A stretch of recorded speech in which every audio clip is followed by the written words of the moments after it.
saatnya meraih mimpimu. Arahkan pandangan ke depan, Tuhan kan menuntunmu.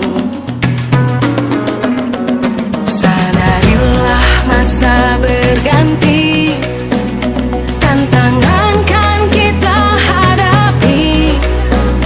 Bergandeng tangan untuk negeri, era kita menanti berseri. Kita pelajar Pancasila, kita bernafas dalam sila-silanya. Kita pelajar Pancasila, ayo kita jaga untuk Indonesia. Bersatu dalam perbedaan, berpegang tangan dan berlari. Singkirkan egomu, oh kawan, demi negeri ini. Jadilah generasi emas, cerdas berkarakter itu kita. Berjuang dan harus berani, kita terus torehkan prestasi.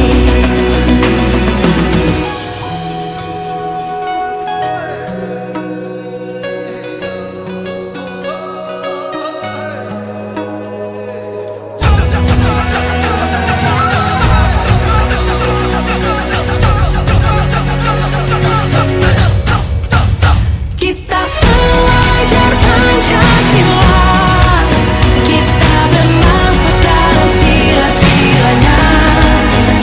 Kita pelajar Pancasila, ayo kita jaga untuk Indonesia.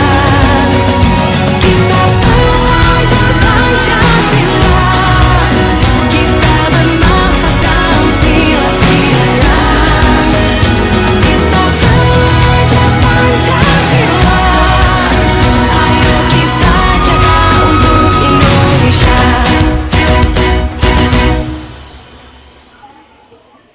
Salam dan salam sejahtera untuk kita semua. Perkenalkan, nama saya Seni Semboruka dengan NIM 22011181194. Di sini saya akan menjelaskan mengenai visi misi di SD Negeri 5 Tikala. Visi di SD Negeri 5 Tikala yaitu bertakwa, cerdas, berakhlak, dan peduli lingkungan. Misi di SD Negeri 5 Tikala yaitu yang pertama, mengimplementasikan ajaran agama dalam kehidupan sehari-hari, baik di sekolah, di rumah, dan di lingkungan masyarakat. Yang kedua, meningkatkan pembelajaran yang aktif, efisien, dan menyenangkan untuk terpenuhinya standar pendidikan nasional. Yang ketiga, mengaplikasikan kurikulum nasional yang berbasis pada pendidikan karakter dan budaya bangsa. Yang keempat, menjadikan lingkungan sekolah yang bersih, indah, sehat, terpelihara, dan lestari. Menurut pengamatan kami, di SD 5 Negeri Tikala ini memang betul-betul menerapkan visi misi yang ada, seperti berdoa dan membersihkan lingkungan sekolah sebelum memulai pembelajaran. Shalom dan salam sejahtera. Perkenalkan, nama saya Alfrida Natalang dengan NIM 220118164. Di sini saya akan menjelaskan hasil pengamatan kami dari SDN 5 Tikala. Yang pertama, pembiasaan hal-hal positif di sekolah. Pembiasaan hal-hal positif di sekolah itu seperti melaksanakan apel pagi sebelum pembelajaran dimulai. Yang kedua, berbaris sebelum masuk kelas dan mengucapkan salam PPK. Yang ketiga, berdoa sebelum memulai pelajaran. Yang keempat, melaksanakan kerja bakti dan senam setiap hari Jumat. Yang kelima, melaksanakan upacara setiap hari Senin. Hasil pengamatan yang kedua yaitu rencana strategis. Contoh dari rencana strategis yaitu melakukan pengecatan seperti mengecat pagar, mengecat tanam bunga, dan vas bunga. Yang kedua, menyediakan air bersih dan tempat cuci tangan. Shalom, perkenalkan nama saya Ipana Mangawe dengan NIM 220111806. Di sini saya akan menjelaskan mengenai tata tertib sekolah SDN 5 Tikala. Yang pertama, semua siswa harus hadir selambat-lambatnya 10 menit sebelum jam pelajaran dimulai. Yang kedua, bagi siswa yang terlambat harus meminta izin kepada kepala sekolah sebelum memasuki ruang kelas. Yang ketiga, siswa yang piket harus datang lebih awal. Yang keenam, siswa yang tidak hadir tanpa keterangan atas suatu hal harus meminta izin kepada guru. Yang kelima, siswa harus berpakaian rapi dan bersih sesuai dengan ketentuan sekolah. Misalnya, hari Senin Selasa menggunakan baju putih merah, hari Rabu Kamis menggunakan baju batik, hari Jumat baju olahraga, hari Sabtu baju pramuka. Yang keenam, bagi siswa perempuan dilarang menggunakan perhiasan yang berlebihan. Ketujuh, selama jam sekolah, siswa dilarang keluar halaman sekolah tanpa seizin guru piket.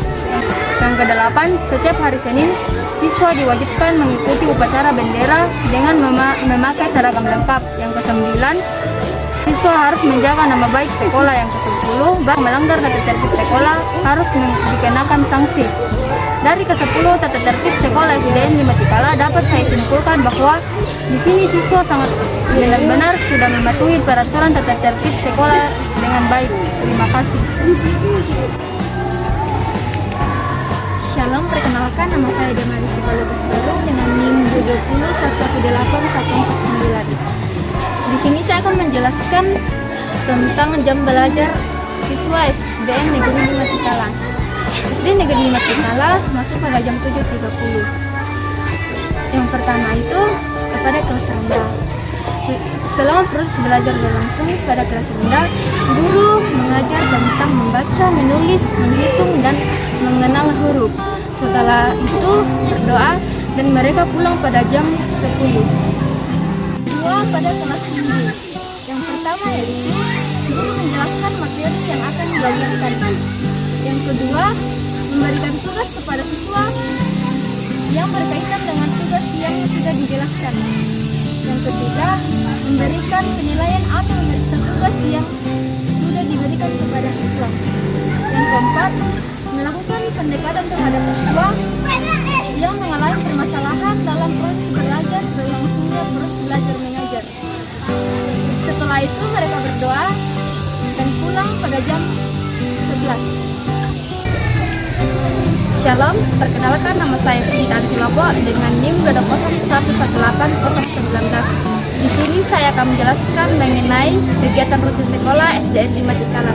Kegiatan rutin sekolah merupakan kegiatan yang dilaksanakan peserta didik secara terus-menerus dan konsisten saat ini.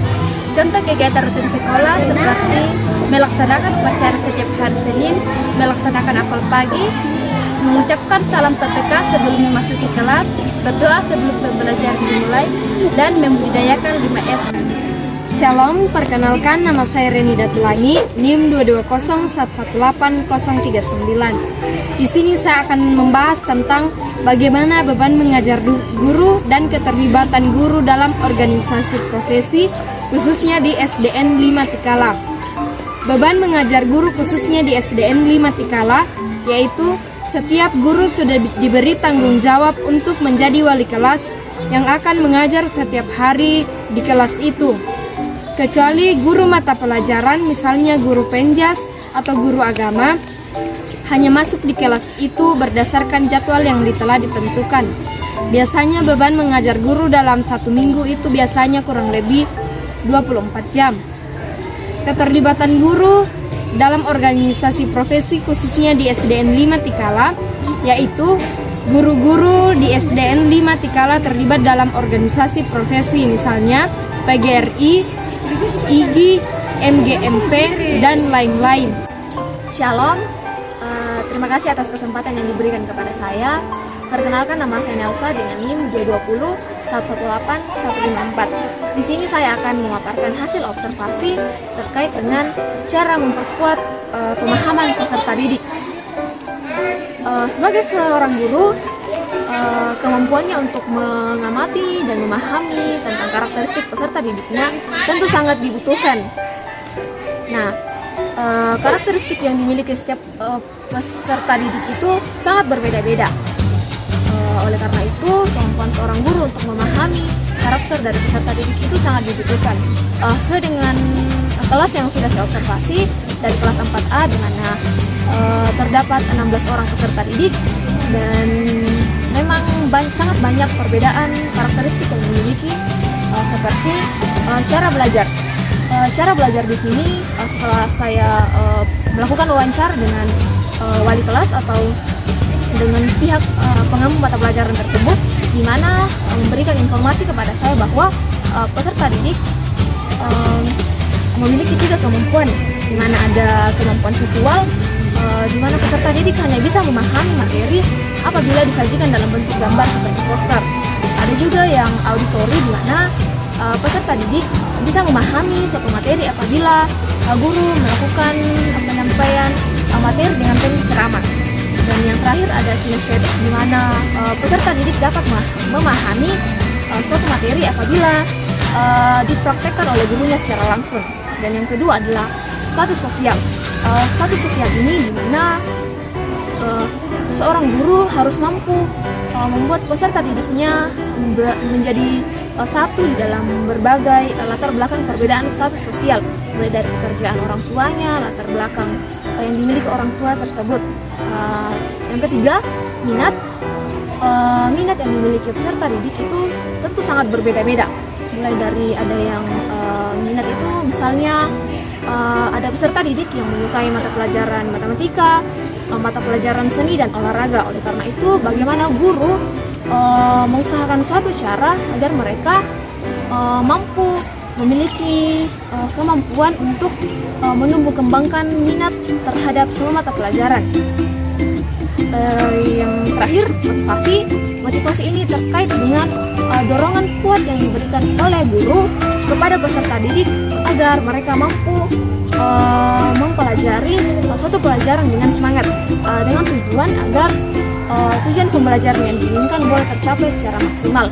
Misalnya motivasi yang bisa diberikan guru yaitu dengan memberikan reward, misalnya dengan memberikan hadiah kepada peserta didik ataupun nilai tambahan kepada peserta didik yang aktif di kelas.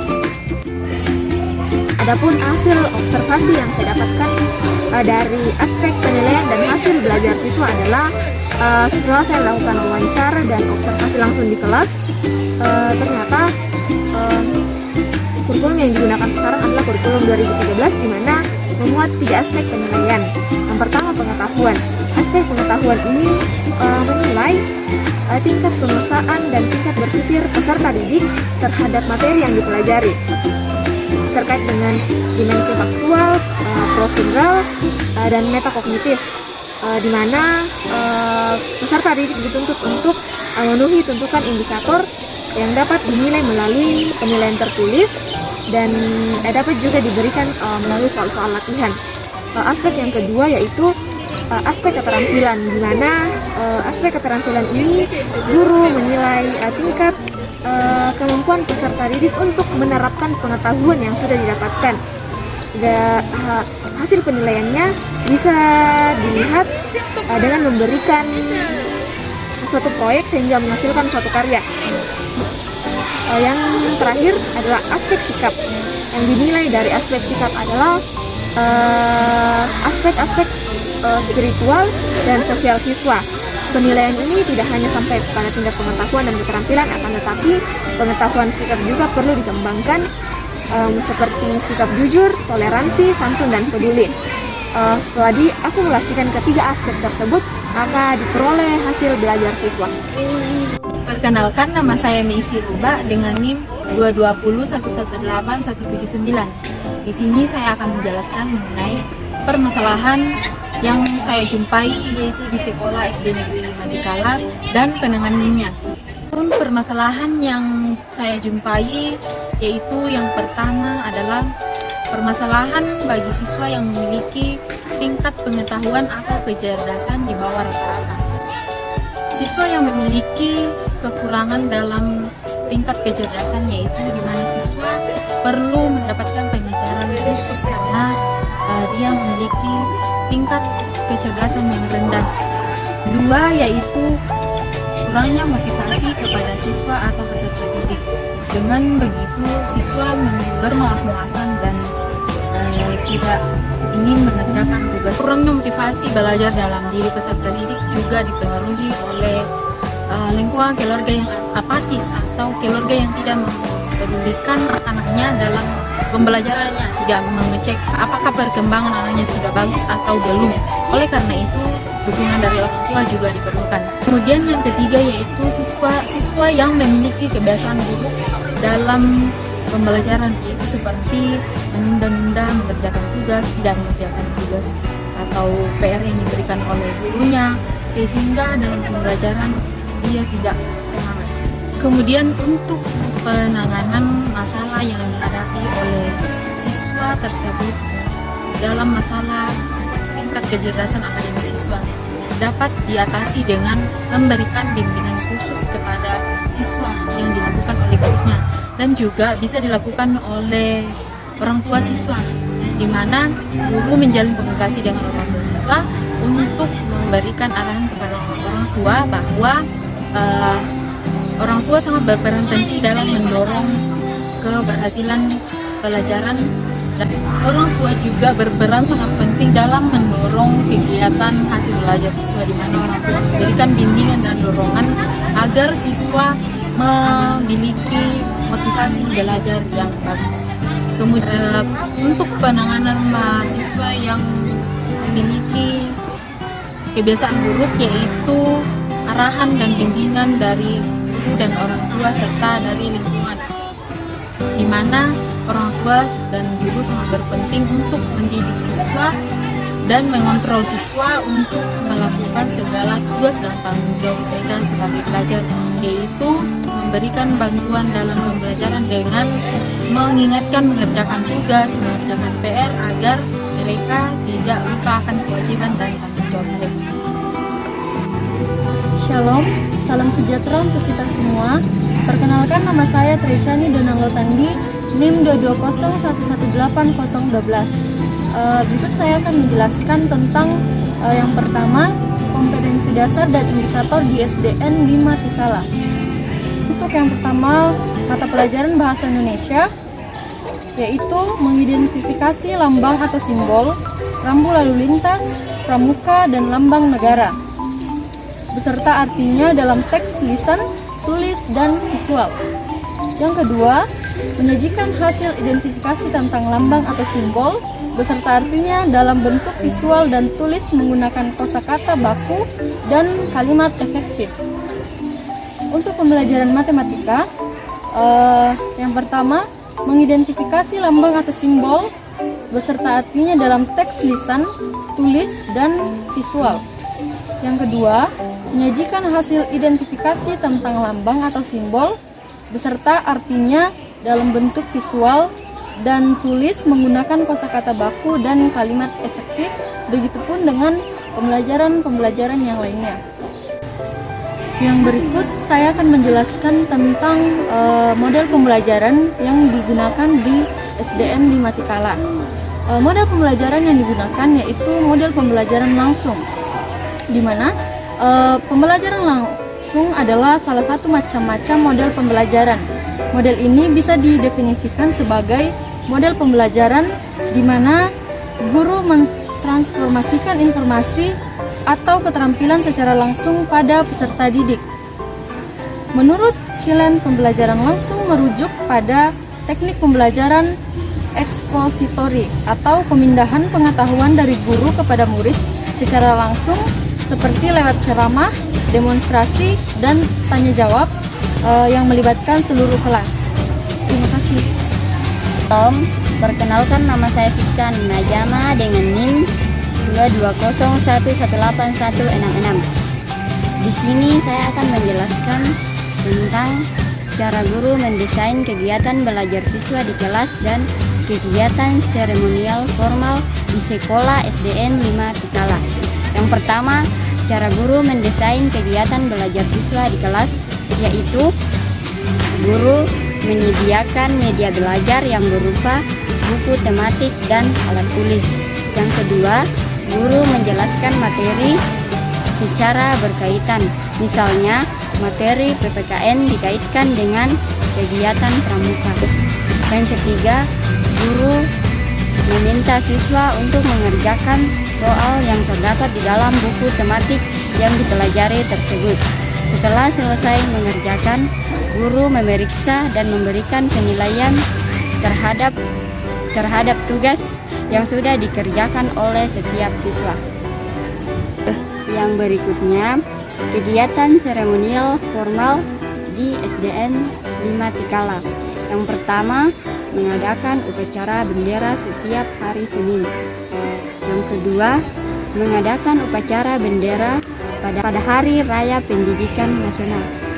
Yang ketiga, mengadakan kegiatan ekstrakurikuler seperti kegiatan pramuka dan kegiatan olahraga pada hari-hari tertentu.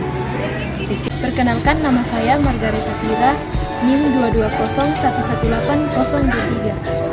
Di sini saya akan menjelaskan mengenai tentang permasalahan pembelajaran di SDN 5 Tikala. Permasalahan yang terjadi di dalam pembelajaran di SDN 5 Tikala misalnya yaitu siswa kurang konsentrasi di dalam kelas. Kemudian cara menangani siswa yang kurang konsentrasi di dalam kelas misalnya dengan pendekatan individu kepada siswa supaya siswa lebih aktif dalam pembelajaran. Kemudian pilih tugas ke dalam beberapa bagian. Yang berikutnya, sesekali belajar menggunakan video supaya siswa tidak bosan dalam melakukan kegiatan belajar. Kemudian memberi keyakinan kepada siswa bahwa siswa mampu dalam belajar tersebut.